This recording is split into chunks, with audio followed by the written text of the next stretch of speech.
Hey, it is your buddy. Peace and harmony with you here today. Much love going out to all the beautiful, empowered harmonizers.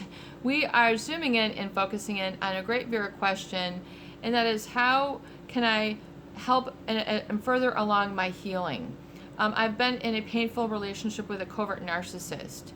I think that's a great viewer question because when we talk about moving through or healing from a relationship with a covert narcissist, oftentimes there is a lack of listening to self.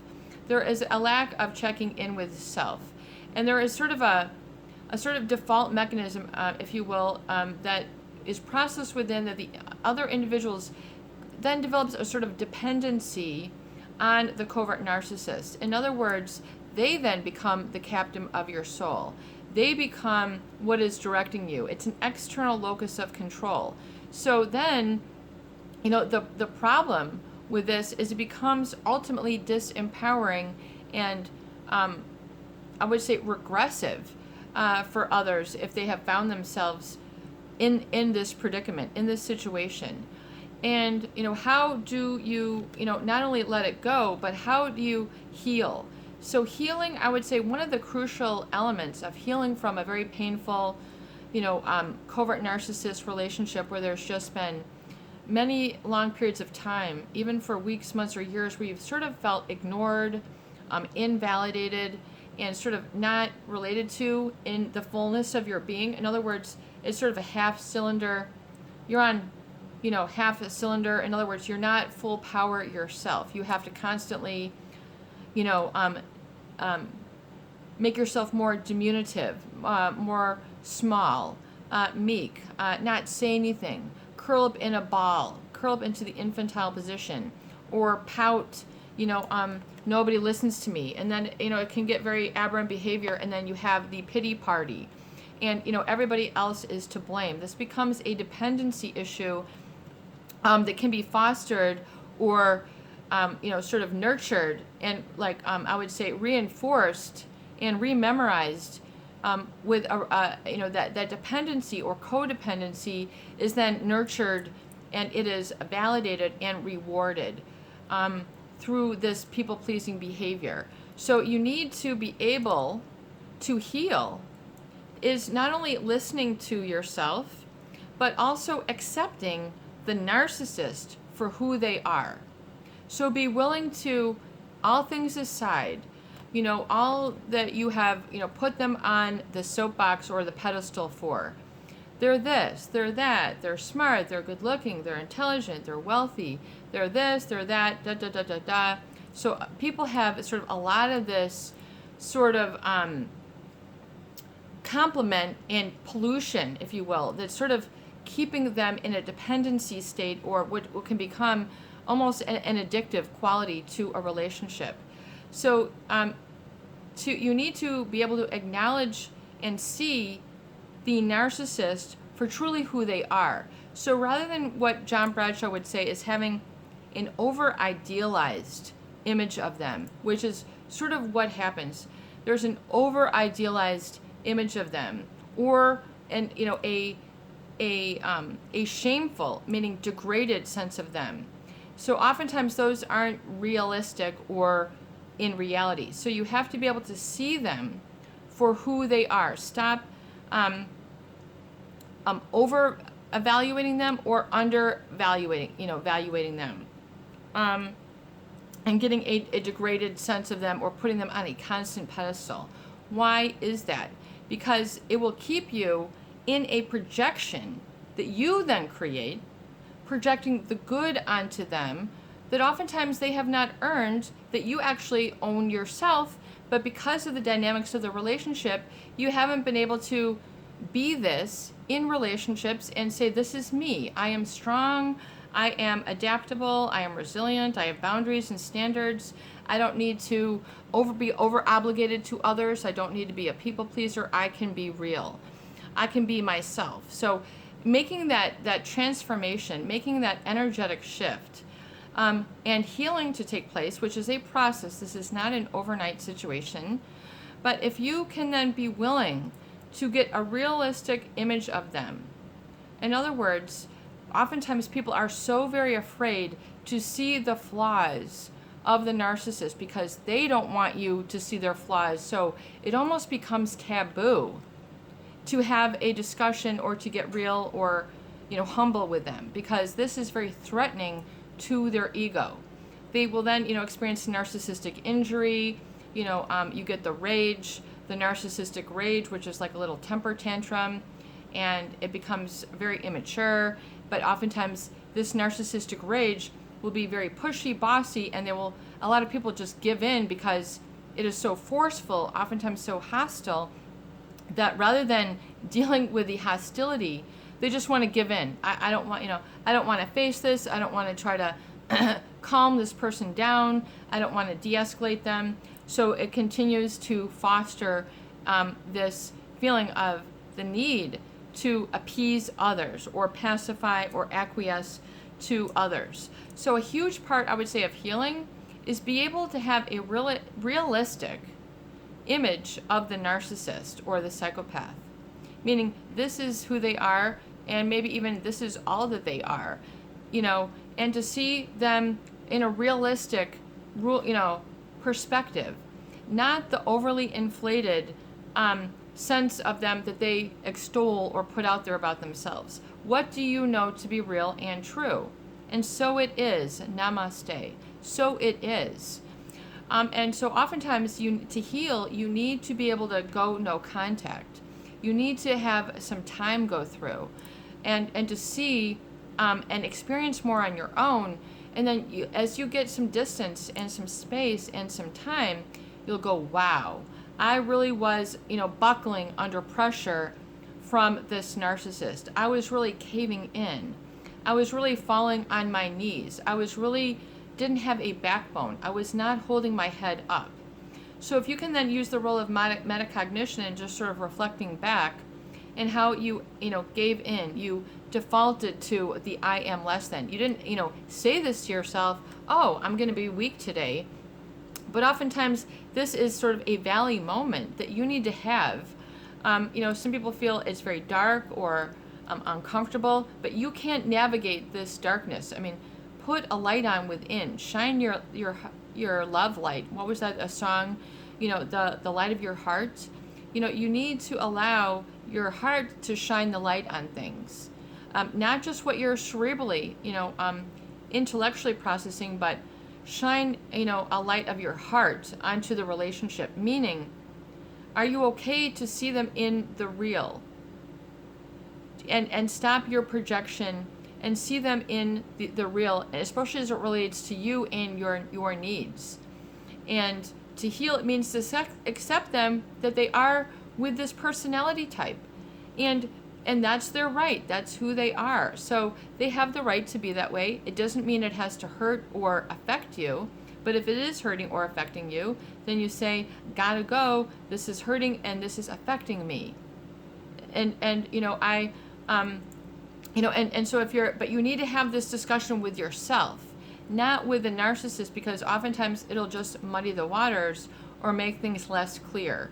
You're not going to get the validation or the acknowledgement from the covert narcissist, because generally they don't feel that they have done anything wrong. So they're not going to be able to be there for closure or taking the relationship to that next level that you need to heal. And to get a realistic vision of them and to realize that there are other people who can, maybe be a little better fit for you, a better match, a better energetic vibration for you that can keep you, at least on the level and not going down, down, down, up, down, So it can become a lot of mood lability. So being willing to see them for who they are, knowing that that is their right. If they want to be that way, great, and so it is. That is their time, that is their money, that is their voice, that is their discussion.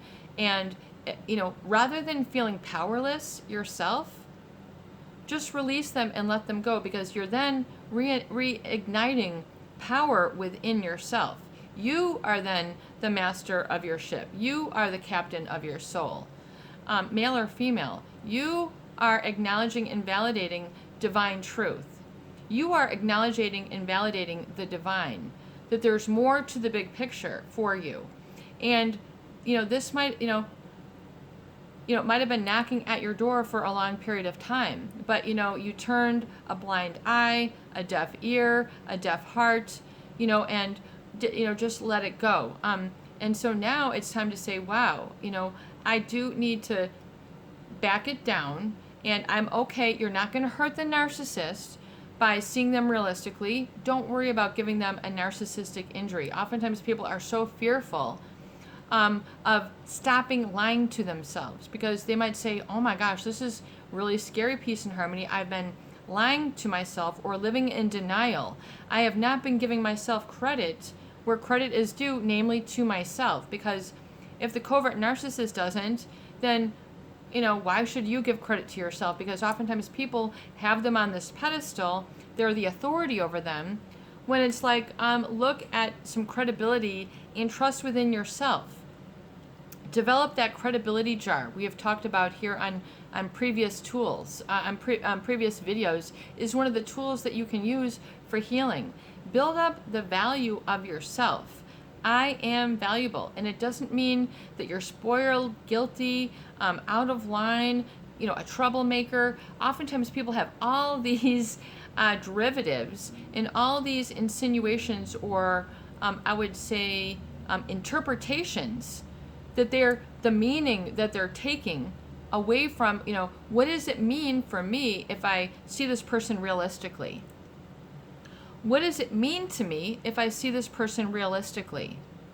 What becomes the big deal? What becomes the big scare? That I am responsible for myself? What is your aha moment? Is it that I'm free, I'm liberated, I don't have to feel guilty, over-obligated and negative and overburdened? Be willing to see those feelings and give them a breath for a moment. Allow them to be and exist within you.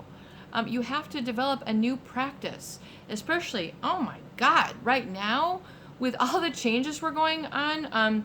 The news is, it's just global, the change and the reset of the landscape, if you will. The landscape of humanity is changing. Woo! Whoop, whoop! The landscape of humanity and the landscape of communication, the landscape of business, the landscape of conducting business, everything is changing radically. So it is okay. This is an opportunity for you to shine. This is an opportunity for you to shine.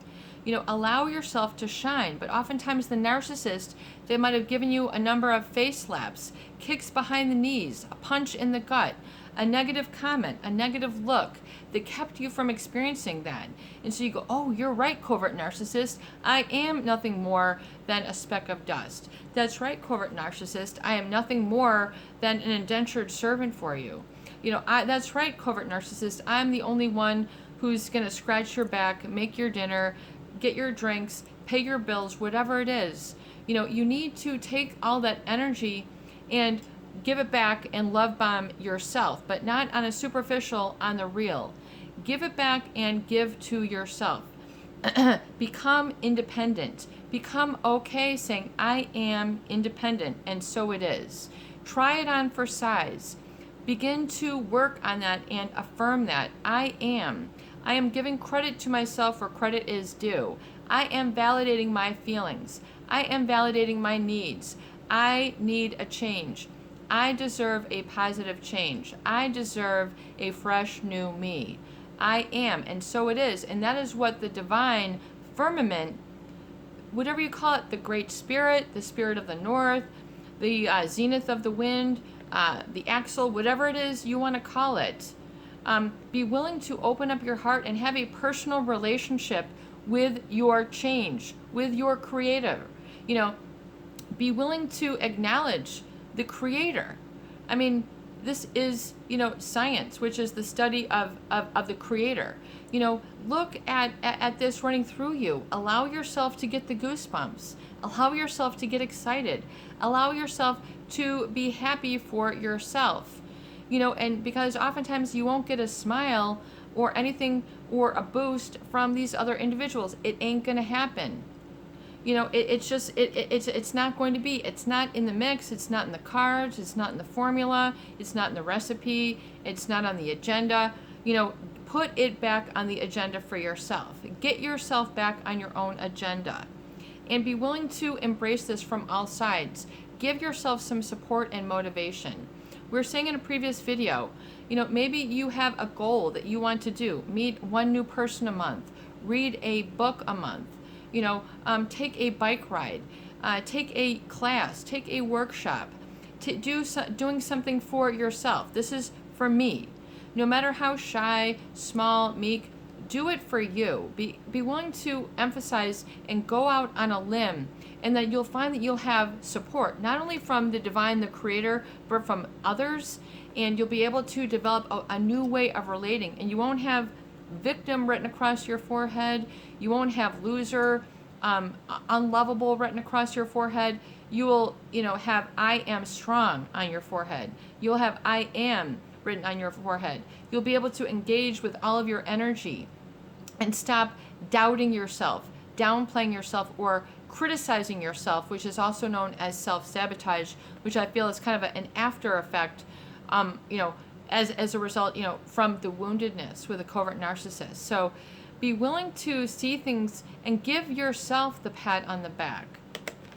Be proud of yourself. Say, I am proud of myself for this change. I am happy for myself. Be willing to have a new conversation with yourself and listen to yourself, for goodness sake. This is your buddy, Peace and Harmony, with you here today, and I hope that these videos do help.